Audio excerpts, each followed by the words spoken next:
बिस्मिल्लाहिर्रहमानिर्रहीम। वेलकम करता हूँ आप सबको अपने चैनल पर। आज की वीडियो में हम पेडागॉजी के MCQs डिटेल के साथ डिस्कस करेंगे ताकि पेडागॉजी के हवाले से आपका कंफ्यूजन दूर हो जाए। इसमें ज़्यादातर question federal public service commission के लेक्चरर पोस्ट के हैं, तो वीडियो को एंड तक देखिए। इससे पहले ऑलरेडी मैं 2 पार्ट्स अपलोड कर चुका हूँ जिनके लिंक्स आप डिस्क्रिप्शन से हासिल कर सकते हैं। अगर वीडियो अच्छी लगे तो वीडियो को लाइक करें, शेयर करें, और अगर फर्स्ट टाइम है चैनल पर तो चैनल को बेल के साथ सब्सक्राइब करें। तो चलिए स्टार्ट करते हैं अपनी आज की वीडियो को। क्वेश्चन नंबर 61 है, the Socratic method is known as question and answer method. Socratic method एक तरह का आर्गुमेंट होता है। इस किस्म के मेथड में हम सच्चाई को सामने लाते हैं, सवाल पर सवाल करते हैं और इस तरह हमें एक क्लियर आंसर मिलता है। नेक्स्ट क्वेश्चन है, which is a first school for a child's education. तो ये फैमिली है। इसका आंसर फैमिली है क्योंकि वो बोलना, उठना, बैठना और तमाम आदात वो फैमिली में सीखते हैं। क्वेश्चन नंबर 63 है, main responsibility of school management lies on. तो ये प्रिंसिपल पर आता है। स्कूल मैनेजमेंट का जिम्मेदार प्रिंसिपल होता है क्योंकि स्कूल की लीडिंग करता है वो, और स्टूडेंट की अचीवमेंट मॉनिटर करता है। इस तरह पॉलिसीज प्रोसीजर को रिवाइज करता है और स्टाफ की जांच पड़ताल करता है और फैसिलिटी वगैरह चेक करता है। क्वेश्चन नंबर 64 है, we move from specific to general. तो ये कौन से मेथड में होता है? ये इंडक्टिव मेथड में होता है। इस मेथड में हम नोन से अननोन की तरफ जाते हैं या सिंपल से कॉम्प्लेक्स की तरफ, और इसके बरअक्स है डिडक्टिव मेथड। क्वेश्चन नंबर 65 है, education which is conducted in school, colleges and universities according to the plan and organised procedure is called formal education.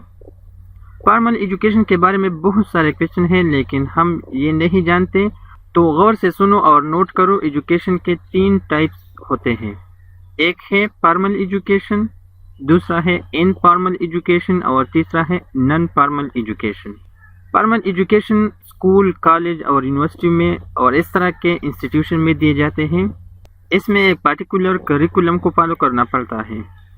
Second है इनफॉर्मल एजुकेशन। इनफॉर्मल एजुकेशन में बच्चा दूसरों को देखकर सीखता है। इस किस्म के एजुकेशन में बच्चा अपने एक्सपीरियंस से सीखता है, जिसमें बच्चा सोसाइटीज, दोस्तों और फैमिली में रह कर सीखता है, और ये इंसिडेंटल होता है, प्री प्लान नहीं होता। इसमें सही और गलत काम दोनों शामिल है, वो दोनों सीखते हैं। और तीसरा है नॉन फॉर्मल एजुकेशन। इसमें वर्कशॉप या सेमिनार वगैरह आते हैं। ये प्री प्लान होता है और टाइम भी इसकी फिक्स होती है, लेकिन ये आउट ऑफ क्लासरूम होता है।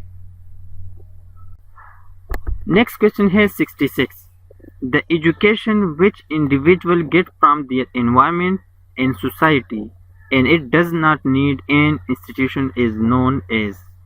तो ये पहले ऑलरेडी डिस्कस हो चुका है, उसको हम इनफॉर्मल एजुकेशन कहते हैं। क्वेश्चन नंबर 67 है, Which of the following strategies is most suitable for introducing a lesson? तो इसका सही आंसर है क्वेश्चनिंग। एक लेसन शुरू करने से पहले स्टूडेंट से क्वेश्चन करना उस लेसन के बारे में, वो उसके बारे में क्या जानते हैं। इस तरह अगर वो कुछ जानते होंगे तो वो शेयर करेंगे, और जो कुछ नहीं जानते होंगे तो उसको सीखने में स्टूडेंट का इंटरेस्ट बढ़ेगा। 68 है, What should teacher do before teaching the lesson? और लेसन शुरू करने से पहले ये बताना चाहिए कि उस लेसन का असल मकसद क्या है। He should tell the main objective of the lesson. Option D correct है। 69 है, The primary task of teacher is। एक टीचर के ड्यूटी में जो खास काम होता है वो बच्चों की हौसला अफजाई और मुकम्मल रहनुमाई करना होती है। 70 है, The teaching approach in which students share knowledge with other students through a variety of structures is known as cooperative learning model. इस मेथड में स्टूडेंट एक छोटा सा ग्रुप बनाता है جس میں مختلف لیول کے اسٹوڈنٹ شامل ہوتے ہیں اور مختلف قسم کی سرگرمیاں کرتے ہیں ایک سبجیکٹ کو سمجھنے کے لیے۔ 71 ہے providing temporary support and encouragement to students until help is no longer needed is called scaffolding۔ scaffolding ایک طرح کی گائیڈنس اور اسسٹنٹ ہوتی ہے جس میں اسٹوڈنٹس کی کانفیڈنس اور نیو سکلز ڈیولپ کرتے ہیں جب تک اس کو کسی مدد کی ضرورت نہ ہو۔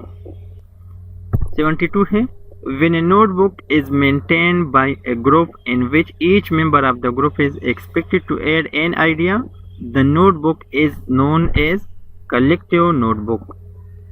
جب ایک گروپ نوٹ بک تیار کر رہے ہو اور اس میں آئیڈیا کو ایڈ کرنے کے لیے گروپ کا ہر ایک ممبر متفق ہو تو اس طرح کے نوٹ بک کو کلیکٹیو نوٹ بک کہا جاتا ہے۔ کویسچن نمبر 73 ہے which one is not the component of the curriculum؟ تو اس میں صرف ڈیزائن ہے جو کہ کریکولم کا کمپوننٹ نہیں ہے۔ کویسچن نمبر 74 ہے the process with the help of which the students are divided into high low achiever is۔ تو یہ ایگزام ہے، وہ پروسیس جس میں اسٹوڈنٹ کی ہائی اور لو اچیومنٹس تقسیم ہوتی ہے وہ ایگزام ہوتا ہے۔ باقی آپشن بھی سیم ہی ہے لیکن جو فائنل ڈیسیجن ہوتا ہے وہ ایگزام پر ہوتا ہے، تو یہاں پر ہمارے پاس بیسٹ آپشن ہے ایگزام۔ 75 ہے the meaning of teaching method is۔ Teaching کی معنی یہی ہے کہ دنیا کی علم کو بچوں کے ذہن میں منتقل کرنا۔ substitution of the knowledge from outer world into child's intellect۔ Question number 76 ہے national education commission 1959 was established under the headship of اسم شریف۔ انیسی اسم شریف کی سربراہی میں 1959 میں اسٹیبلش ہوئی تھی۔ 77 ہے under National Education Policy 1972 pre education was recommended up to class 10۔ 1972 میں جو نیشنل ایجوکیشن پالیسی آئی اس میں یہ ریکمینڈ کیا کہ کلاس 10 تک بچوں کو ایجوکیشن فری دی جائے گی۔ 78 ہے curriculum provides guidance for students. Curriculum student کے لیے رہنمائی فراہم کرتا ہے۔ 79 ہے the scope of curriculum includes all of the above. یہ تمام چیزیں کریکولم کے اسکوپ میں شامل ہے۔